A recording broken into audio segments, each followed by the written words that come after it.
નમસ્કાર મિત્રો, આ જુઓ અસલ રજત શિલાજીત. બરાબર.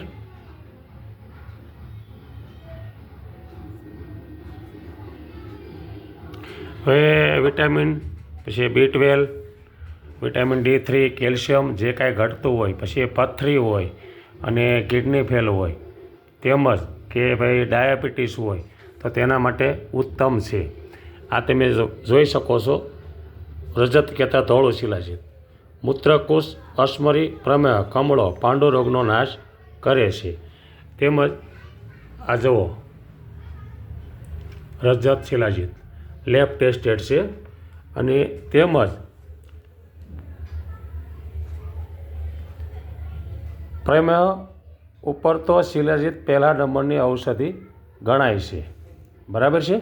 પછી વાઘભટ્ટે લખેલું છે કે મધુ પ્રેમનો દર્દી જેનો વૈદ્યોએ ત્યાગ કર્યો હોય અને અસાધ્ય દર્દ થઈ ગયું હોય,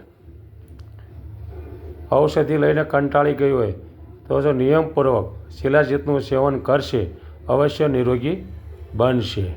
અને તેમજ શંકરાચાર્યએ કીધેલું છે કે એવો કોઈ પણ રોગ નથી જે શિલાજીતથી મટે નહીં.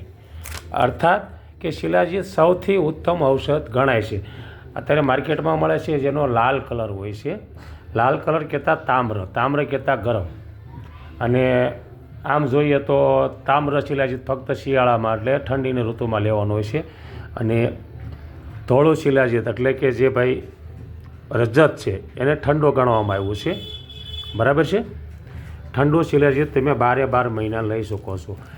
જેમને ડાયાબિટીસ છે તેમને કમસે કમ 2 થી 3 મહિના ફરજિયાત લેવું. B12 છે, D3 છે, વિટામિન ઘટતું હોય તેમને ફક્ત 2 મહિના લેવાનું હોય છે. તેમજ કે જે લોકોને નપુંસકતા, પાંડુ રોગ છે તેમને 4 થી 5 મહિના ફરજિયાત લેવું પડે છે, ત્યારે રિઝલ્ટ આવે છે. બરાબર છે. તો ડિસ્પ્લે પરથી નંબર આપેલો છે, તો નજીકથી તમને બતાવી દઉં. આ નંબર વોટ્સઅપ નંબર છે ને તેમજ કોલ નંબર છે. તો તમે એમાં એડ્રેસ લખો અને ઓર્ડર આપો. ધન્યવાદ.